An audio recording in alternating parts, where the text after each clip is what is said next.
Mas amém. Nós estamos numa série de mensagens sobre o livro de Romanos. E nesta noite eu quero compartilhar com você o capítulo 10 e o capítulo 11. Para mim, diferente do último domingo, né, que pegava o 8 e o 9, que tinha bastante lições, bastante pontos, muita coisa para conversar. Esses dois capítulos, eles têm o mesmo contexto. Então nós vamos aqui, nesta noite, poder entender exatamente o que Paulo traz numa abordagem extremamente enriquecedora para as nossas vidas. Por quê, pastor? Porque até o capítulo 9, ele expõe todo o problema. E no capítulo 10, ele começa a trazer o plano de Deus para as nossas vidas. Então o capítulo 10 de Romanos é o ponto mais alto, é o momento de maior intensidade, é o momento onde o dilema humano do homem, ele começa a ter que tomar um caminho, tomar um rumo. Como temos falado, nós temos sempre duas escolhas, nós temos sempre dois caminhos, e Paulo vai nos mostrar aqui como nós podemos alcançar e experimentar a vitória em Cristo, a vitória sobre os nossos problemas e as nossas lutas. Paulo vai mostrar também nesses dois capítulos que eles são simples de nós praticarmos, mesmo com uma abrangência total, mesmo com uma grandiosidade do Evangelho. E ele vai explorar também a sabedoria e a soberania de Deus na salvação, e também a esperança da restauração. Então esses dois capítulos, eles são incríveis. Paulo, nesses dois capítulos, ele vai abordar a justiça pela fé e a busca da salvação por meio desta fé poderosa em Jesus Cristo. Quando ele traz isso, ele já começa mostrando nos primeiros versículos a preocupação dele com os israelitas. E eu quero convidar você a abrir a sua Bíblia em Romanos, capítulo 10, ou o seu smartphone, aquilo que está aí na sua mão, para nós lermos juntos. A minha Bíblia é na versão da Bíblia Viva, mas os textos estarão aqui no telão também, nesta noite.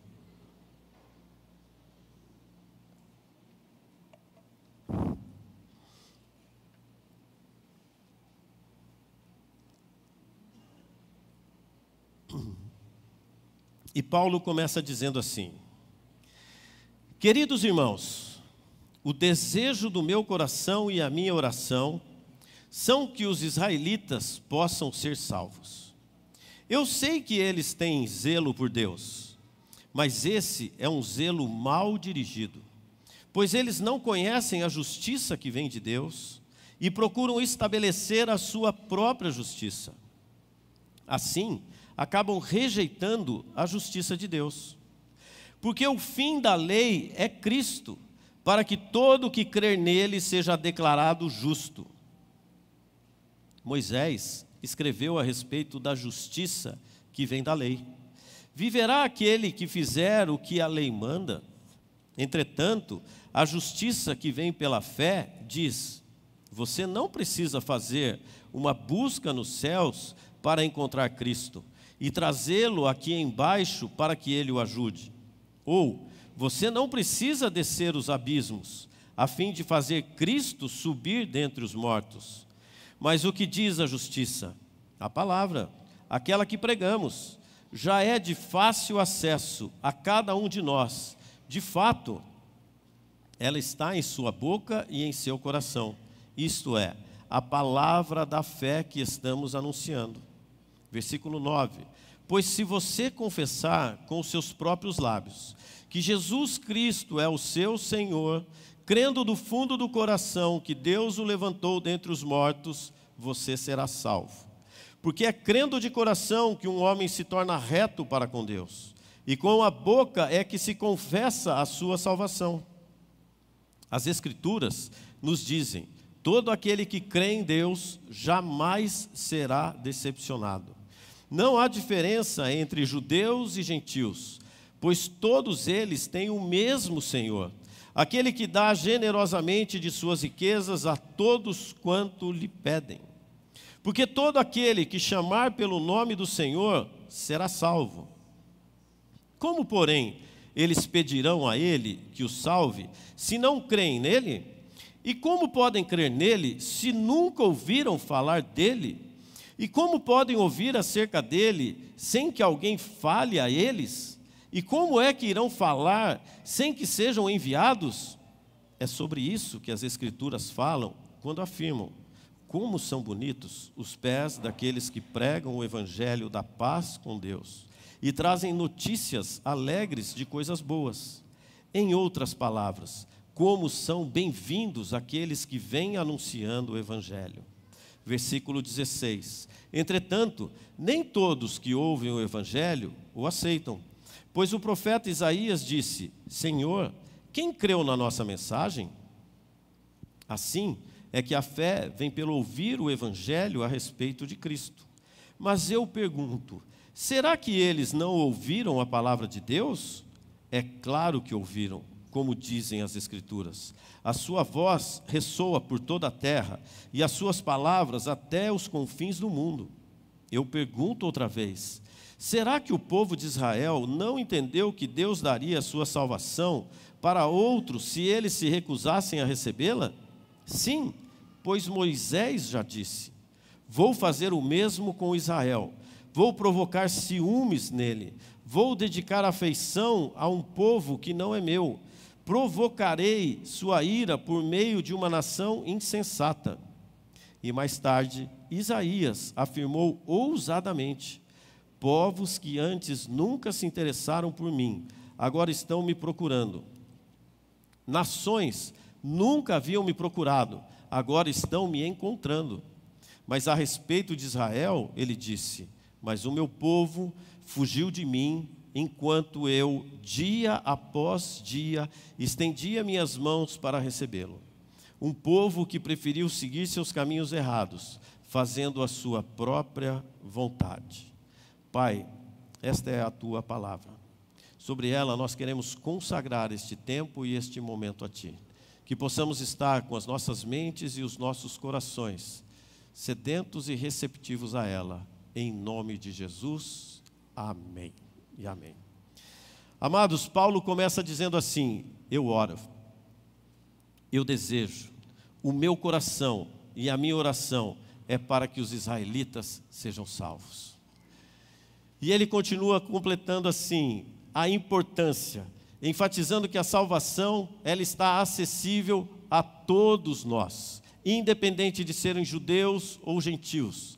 Semana passada, a pastora Vanessa e o pastor Josué, eles ministraram e eles explicaram o que é os gentios. Quem são os gentios? São aqueles que não são judeus. Quem são os gentios? Somos nós, todos aqueles que não são judeus. Então ele dá este alerta. Ele veio para os judeus, mas nem todos o receberam, e ele abriu toda essa porta para cada um de nós. Ele deixou isto acessível a cada um de nós. Ele deu esta abertura da salvação. Ele morreu na cruz por todos nós.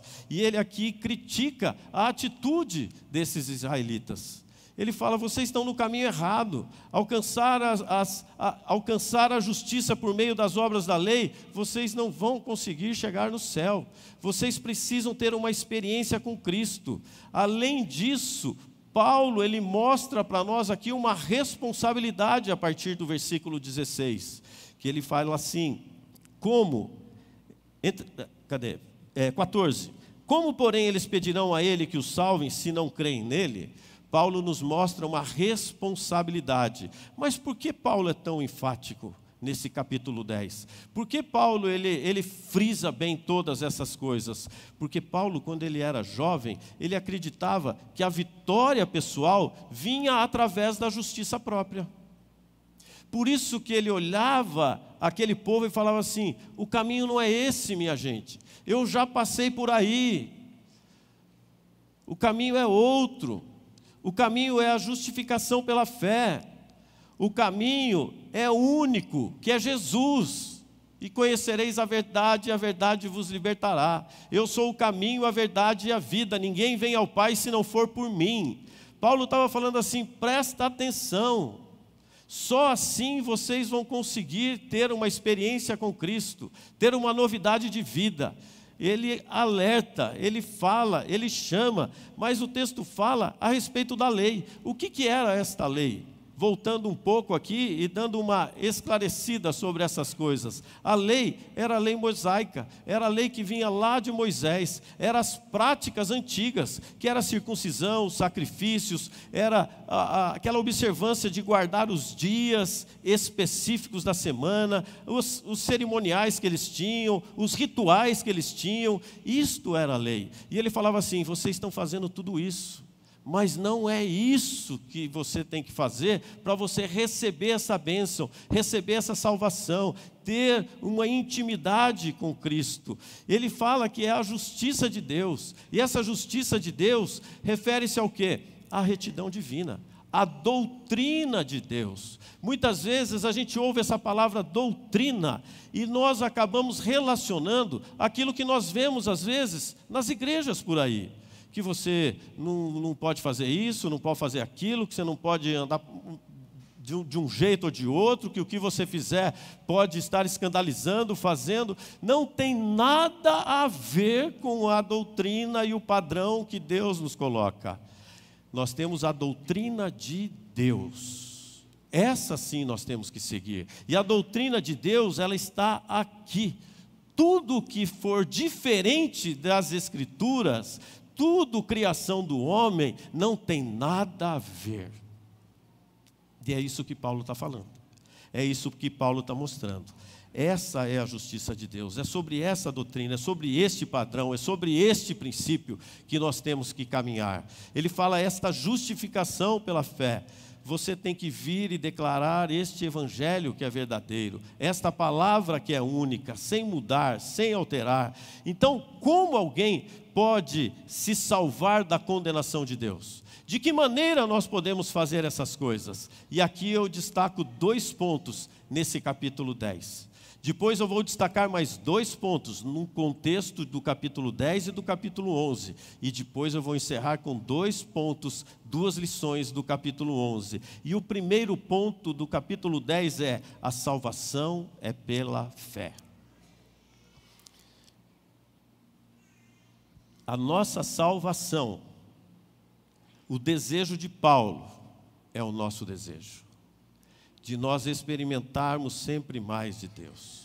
Paulo mostra aqui a busca da justiça pela lei com a justificação pela fé em Cristo. E ele afirma que Cristo, está escrito, é o fim da lei para que todos que creem. A palavra de Deus diz que Jesus veio para todos, mas nem todos o receberam. Esta é uma situação clara. Este é um momento claro nestas passagens que nós podemos ver e relacionar sobre a salvação. Paulo mostra isso. Ele destaca e ele mostra que a justiça pela fé não exige ações grandiosas. Ele mostra que a questão é crer em Jesus Cristo, ter fé em Jesus Cristo, ter uma experiência única com Ele. Paulo, ele está mostrando e enfatizando a importância de abandonar a busca por méritos próprios. Eu faço, eu consigo, eu posso, eu realizo. Paulo está falando assim, não é nada disso.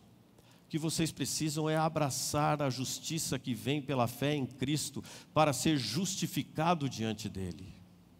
Não é nada sobre nós, é tudo sobre Ele. É tudo sobre Cristo. E ele fala assim, não é difícil. E eu falo para vocês, não é difícil. Ele mostra nesse texto que basta nós invocarmos o nome de Jesus. Basta nós invocarmos e chamarmos pela presença do Espírito Santo.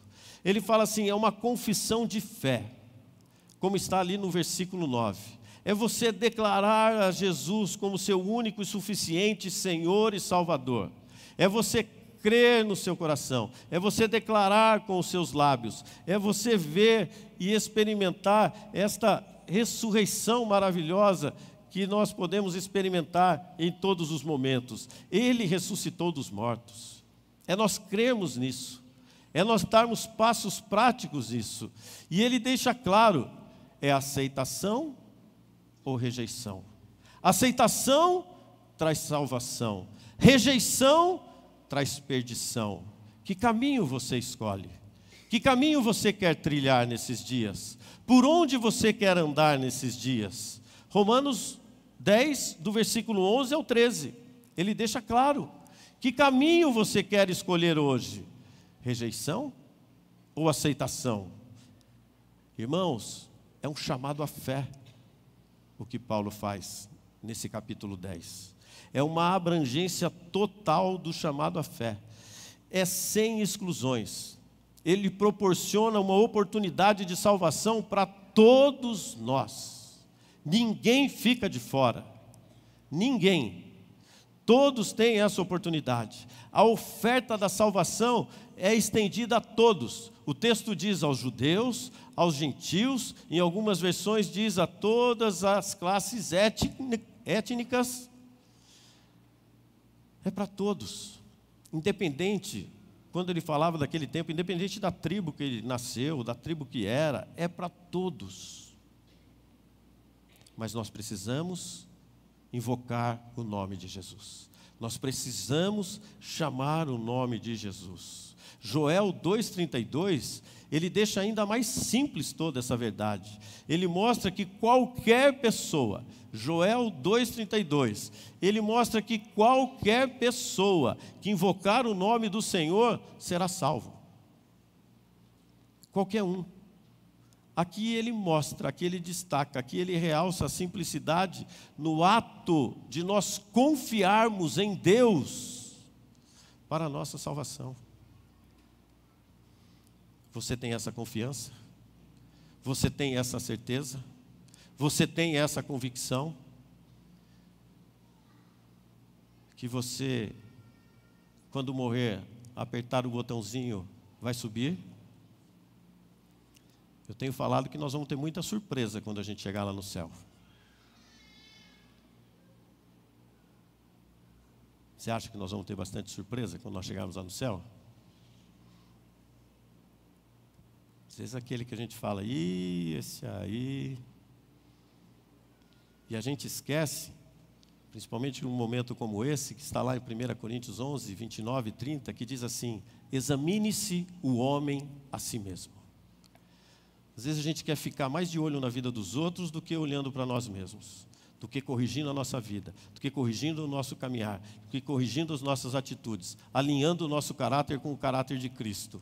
Então, amados, é simples, é o ato de confiar. Mas como isso vai acontecer? Como essas coisas vão acontecer? É a segunda lição desse texto. A necessidade da pregação do Evangelho. Ah, pastor, mas eu não sei pregar, eu não tenho coragem de pregar. Amados, isso aqui é só uma parte. Púlpito é só uma parte da nossa vida que é nada, é pouco. Quando Paulo fala aqui de pregação, ele está falando assim, assuma a sua responsabilidade. Ele diz, como porém eles pedirão a ele que o salvem, se não creem nele? Como que alguém que nunca teve uma experiência com Jesus vai acreditar em Jesus? Como quem nunca teve uma experiência com Jesus vai acreditar num testemunho igual do Renatinho, que não tem um pulmão, que o outro deu problema, que foi para o hospital e que está aqui firme e que está aqui agradecendo a Deus? Como que vai acreditar num testemunho como o do Wesley, que já estava lá 60, 90 dias pedindo um medicamento, e depois de um tempo de oração, de um tempo de clamor, as coisas acontecem? As pessoas só irão acreditar se nós contarmos para ela quem é Jesus. Se nós não falarmos, as pessoas não conhecerão. Se nós não falarmos, como podem crer nele se nunca ouviram falar dele? Como? Eu me lembrava, pela manhã, de como foi o início da nossa conversão e chegada até Cristo.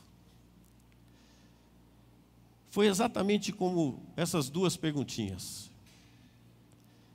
Isso há 25, 27 anos atrás.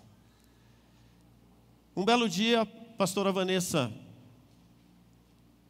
leva o Lúcio Filho para uma aula de natação. Chegando nessa aula de natação, ela chegou meia cabisbaixa, chegou triste. E por que chegou triste? Porque o meu sogro, ele estava internado, ele estava com uma trombose na perna. Meu sogro com 74 anos, ele já vinha com uma enfermidade autoimune, né? A miastenia, que é o enfraquecimento dos músculos. Então, ele estava internado, e esse enfraquecimento dos músculos, ele fechava a glote de uma hora para outra. Às vezes estava a pálpebra caía. É um troço maluco.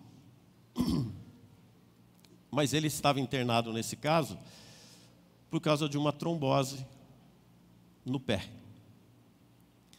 Fumou durante muitos anos e a fatura chegou.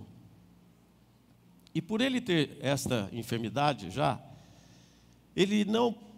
O que o médico comentou com a família foi, se ele for para o centro cirúrgico, nós dermos uma anestesia geral nele, porque ele precisava amputar o pé, que já não tinha mais o que fazer. Ele falou, ele não vai sair vivo, porque a hora que você dá uma anestesia, quem é da área médica sabe que todos os músculos do corpo relaxam. E ele já tinha esse problema, se relaxasse, podia fechar a glote, coração podia parar, e uma infinidade de coisas. Então nós já estávamos sem esperança, e por esse motivo, a Vanessa chegou aquele dia cabisbaixa. Mas graças a Deus, que tinha lá uma mulher corajosa, ousada, cheia da presença de Deus, que viu o semblante dela tristinho e falou assim, estou vendo que você não está bem hoje. O que está acontecendo?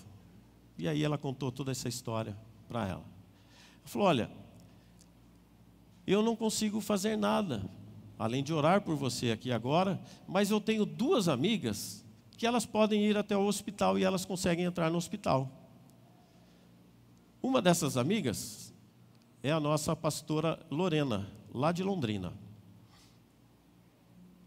E elas foram até o hospital.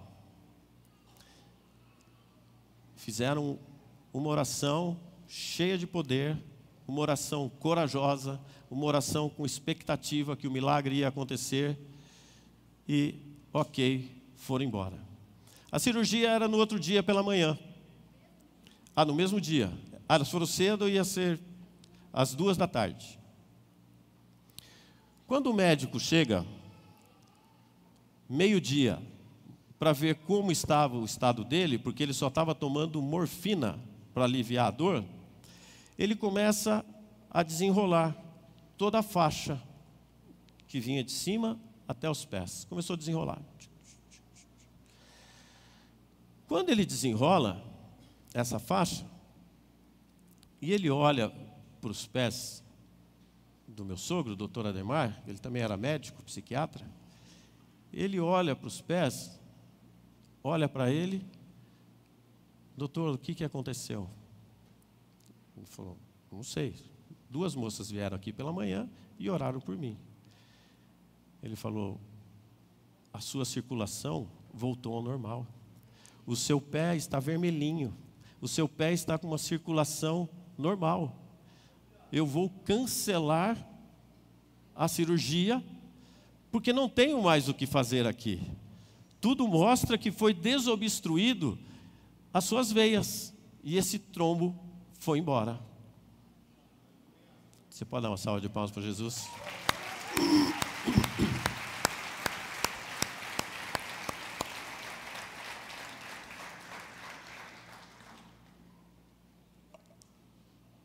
Com isso, a pastora Vanessa começou a frequentar a igreja. Imediatamente ele teve alta. porque não tinha mais o que fazer no hospital. E ele foi para casa. E depois elas foram visitar em casa. E naquele dia que recebemos a visita, eu não estava, que eles receberam a visita, todos entregaram a vida para Jesus. Meu sogro, minha sogra, Vanessa, e aí começa uma nova história.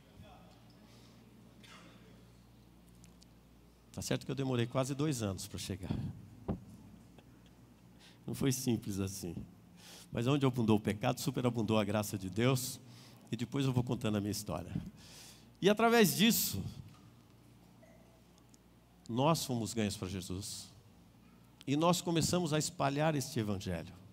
Nós começamos a ser ousados na nossa oração. Por isso que quando eu falo que Deus pode fazer qualquer coisa e nos surpreender, assim, numa situação mais impossível.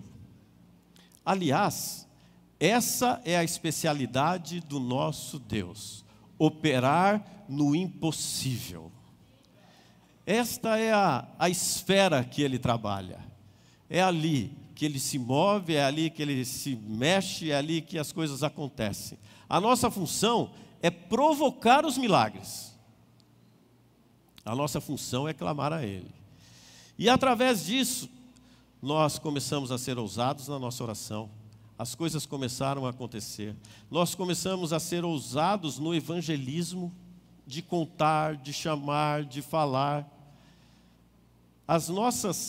Os nossos GECENs eram os GECENs que mais cresciam na nossa comunidade. Nós tínhamos 10 supervisões debaixo do nosso pastoreio. E para quem sabe a nossa estrutura, embaixo de cada supervisão é no mínimo 3 células, 3 GECENs. E os nossos GECENs não eram tão grandes como os nossos que nós temos aqui, eram GECENs menores, com 15 pessoas, 12, 15, 18 no máximo. Era muita gente que nós cuidávamos. Mas toda semana nós tínhamos o objetivo de orar por vidas que nós queríamos ver alcançadas. Nós tínhamos um caderno de oração e nós orávamos por essas vidas. E aí fica o segredo. E aí fica o diferencial, na persistência da evangelização. De não é simplesmente você convidar uma vez e deixar essa pessoa de lado. Ah, já convidei, já fiz a minha parte. Teve um casal que nós chamávamos toda semana, foi por mais de 1 ano esses convites. Até que um dia, acabaram as desculpas. Porque geralmente é assim que acontece, né? Toda semana tem uma desculpa. Toda semana tem algum motivo. Acabaram as desculpas. E esse casal veio para a célula. E quando chegou na célula, ele estava com uma dificuldade e Deus operou poderosamente naquele GECEN. E Deus trouxe o milagre que eles precisavam naquela reunião. E Deus agiu de um jeito sobrenatural naquela noite. E aquele casal se fixou, começou a caminhar junto conosco. E para vocês terem uma ideia, este casal hoje, eles são os líderes dos adolescentes na Comunidade da Graça em Londrina. Olha aonde chega, a proporção que chega, quando nós nos empenhamos, convidamos e chamamos as pessoas para Cristo. Seja persistente na evangelização, dê sequência nos seus convites, ore por essas pessoas, chamem eles. Romanos 10, 21 mostra isso, nós lemos aqui. A respeito de Israel, ele disse: mas o meu povo fugiu de mim, enquanto eu, dia após dia, estendi as minhas mãos para recebê-lo. Deus está de braços abertos para nos receber. Ele está pronto para nos receber. Por isso, amados, essa responsabilidade é nossa. Os anjos queriam essa responsabilidade de evangelizar, de convidar, de chamar. Nós estamos entrando num momento na nossa comunidade que nós estamos levantando missionários, levantando jovens desafiados para isso. Semana que vem, é semana que vem, Cami? Quando que é? em julho. Em julho vai ter uma missão e nós estamos ajudando, investindo em 3 jovens aqui da nossa comunidade, para eles estarem indo falar de Jesus. Ontem, um dos nossos GECENs, o GECEN esteve lá na UPA, levando o Zion. É que é uns nomes tudo diferentes, esse povo, essa meninada, hein? O Zion esteve lá, eu Vini, a Cami, né, que lideram ali, e toda a turma, foram lá na UPA, para falar de Jesus, com cartaz, orando pelas pessoas, apresentando diferente, um Jesus que é vivo, que cura, que sara, que liberta, que renova, que restaura. Evangelização. Isso tem que ser natural nosso. Como podem crer nele se nunca ouviram falar dele? E como podem ouvir acerca dele sem que alguém fale a eles? E como é que irão falar sem que sejam enviados? Amados, nós precisamos ser intencionais nessa evangelização. Nós precisamos ser intencionais nessa pregação. Pregação não é púlpito de igreja, pregação não é Bíblia debaixo do braço, pregação é com a nossa vida, pregação é através do nosso serviço, pregação é através daquilo que Deus já colocou dentro de você, um dom, um talento para você ser usado e ousado aonde você está. É apresentar Jesus de um jeito simples, como Ele é, de um jeito fácil, como Ele é. O problema é que muitas vezes a gente fica naquele evangeliquez. Vocês sabiam que tem uma língua? Evangeliquez. Você só quer falar que esse crente, que esse negócio, viu? Para com isso, gente. O evangelho é simples. Nós precisamos ser simples, apresentar esse Jesus simples, mas poderoso em obras, poderoso para curar, poderoso para salvar. Então, ele mostra aqui que a salvação é pela fé. Ele mostra que a necessidade da pregação deste evangelho. E ele continua mostrando agora, nessa conexão com os 2 capítulos, que a salvação é para todos. Não fica ninguém de fora desta obra da cruz, se não quiser. Nós vamos escolher aceitação ou rejeição, salvação ou perdição. E aqui ele mostra a salvação para todos. Ele fala assim: pois não há diferença entre judeu, entre o gentio, uma vez que o mesmo Senhor é Senhor de todos, rico para com todos os que invocam. Eu não vou ler todos os textos, mas Romanos 10, 13, ele continua falando isso, porque todo aquele que invocar o nome do Senhor será salvo. Quando ele pula para o capítulo 11, no versículo 25, ele diz assim, o 32, porque Deus encerrou a todos debaixo da desobediência, a fim de exercer misericórdia para com todos. A misericórdia de Deus está sobre todos nós, por isso nós estamos incluídos na videira verdadeira. No texto de Romanos 11, ele fala que, ele faz uma analogia com a oliveira. Quando nós olhamos em Romanos 11, versículo 17, ele fala que a inclusão dos gentios na bênção da salvação, sendo enxertados na árvore da fé. Nós fomos enxertados, nós estávamos fora.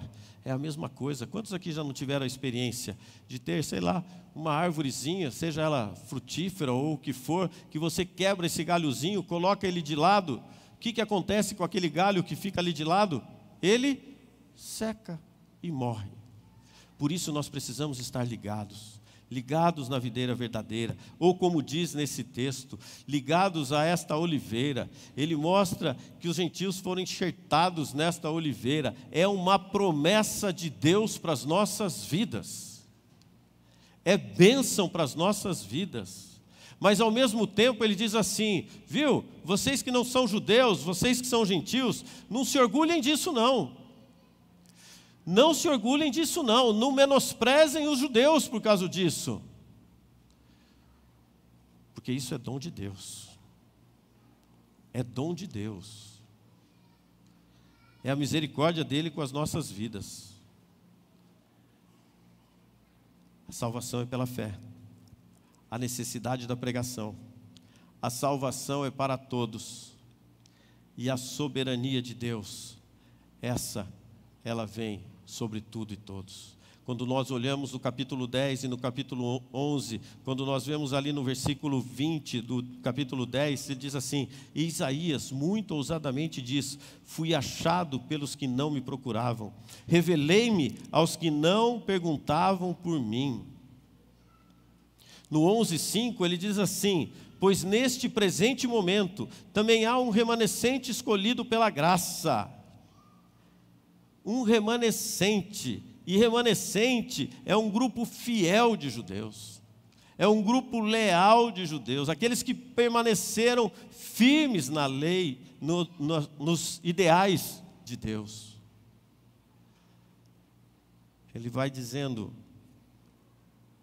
eu sou o Criador de todos, eu criei todas as coisas, essa soberania se estende sobre toda a criação, independente do que for, de crenças, etnias, fronteiras.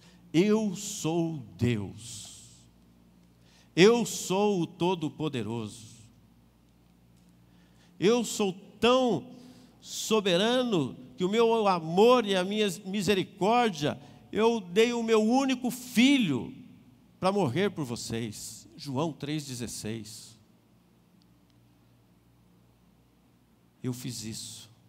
Eu afirmo que Deus amou o mundo inteiro, indicando essa amplitude deste evangelho maravilhoso, da sua misericórdia sem fim pelas nossas vidas. Ele é tão soberano que ele é um justo juiz. Eu não sei qual a causa que você precisa vencer hoje, ou a causa que está, seja na justiça, ou dentro de casa, ou com alguma pessoa, mas ele é um justo juiz e imparcial. Compromisso dele é com a palavra, compromisso dele é com a verdade, compromisso dele é com aquilo que está escrito. Está escrito: eu sou o seu advogado, eu sou um justo juiz, eu sou aquele que vai julgar as suas causas. Ele trata todos nós com igualdade. Ele não tem filhos prediletos, ele não tem aquele que ele ama mais. Ele dá oportunidade de arrependimento e de perdão para todos nós, na mesma porção, na mesma proporção. Ele dá a cada um que busca nele. Quando nós olhamos a história de Jonas, olha o tamanho da misericórdia, do amor do Pai com Jonas. Vamos trazer aqui para Paulo.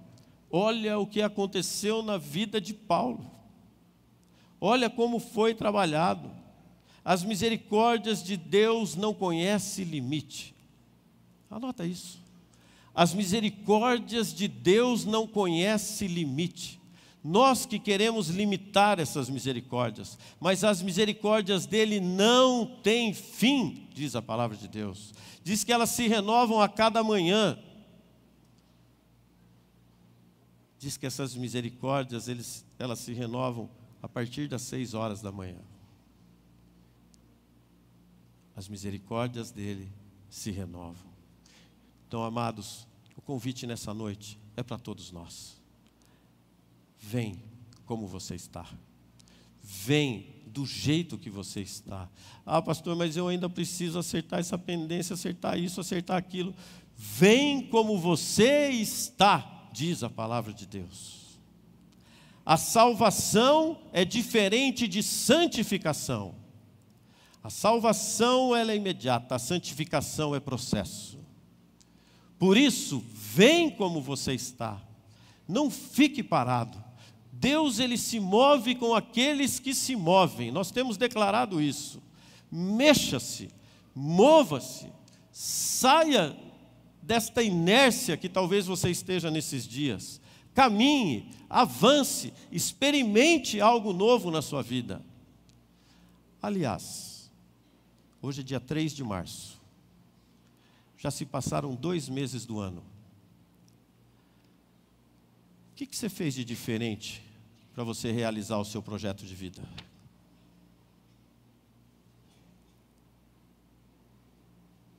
Quanto tempo a mais você aumentou no seu tempo com Deus? Quanto tempo a mais você aumentou na sua leitura da palavra? Quanto tempo a mais você está fazendo de jejum?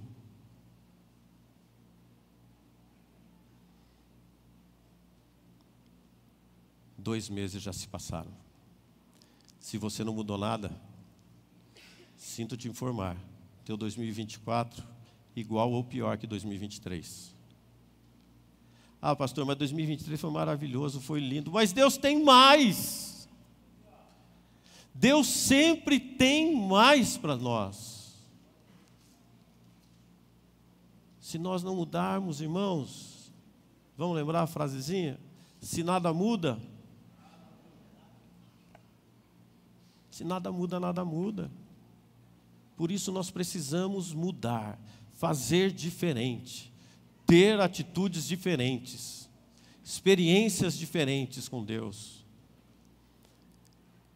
E caminhando para o fim, quero chamar meus amados aqui do louvor.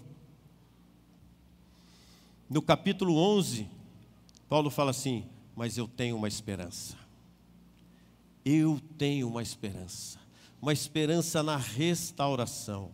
Eu tenho expectativa. Quando ele fala no versículo 23 ao versículo 26 do capítulo 11, ele diz assim: por outro lado, se eles deixarem a sua incredulidade para trás e se voltarem para Deus, Ele os enxertará na árvore outra vez.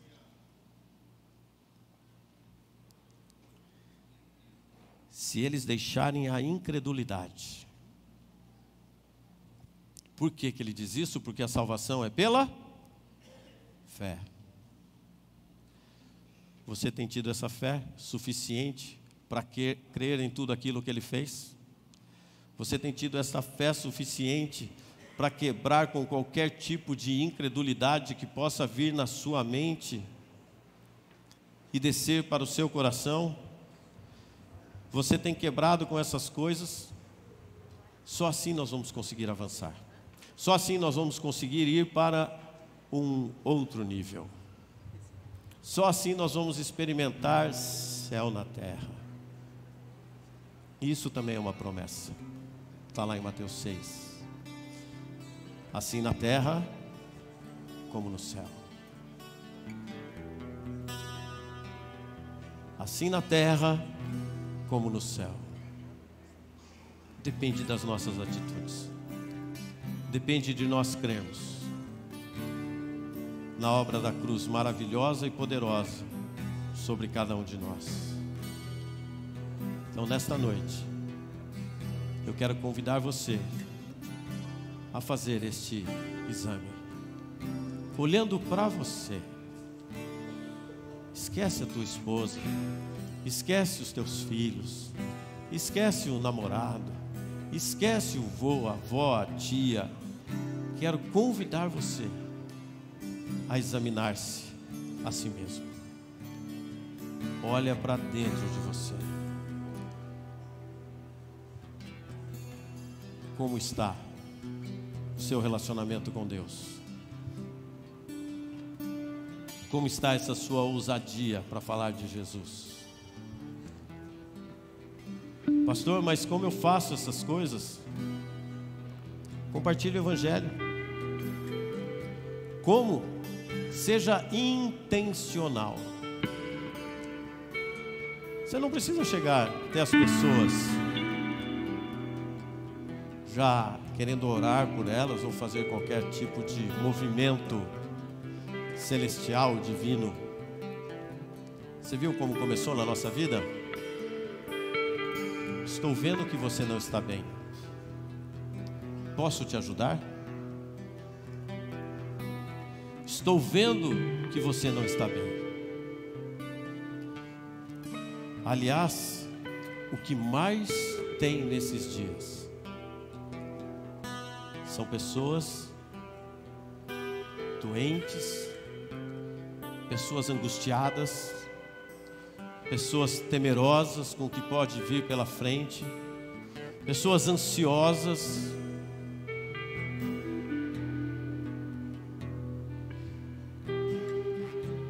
mas para isso nós precisamos ser ousados, para isso nós precisamos ter coragem, para isso nós precisamos falar daquilo que está cheio no nosso coração. Ontem nós saímos da sua casa, mas não se intimide, deixe Deus te usar, deixe o Espírito Santo te usar e seja ousado. Cultive uma vida de oração e você vai ter essa sensibilidade do Espírito. Você vai praticar essa simplicidade na fé e você vai ver quão maravilhoso é vendo as pessoas sendo tocadas e transformadas por Jesus. Dele, por Ele e para Ele são todas as coisas. Quero convidar você a ficar em pé para nós adorarmos esse Rei. E depois eu quero orar.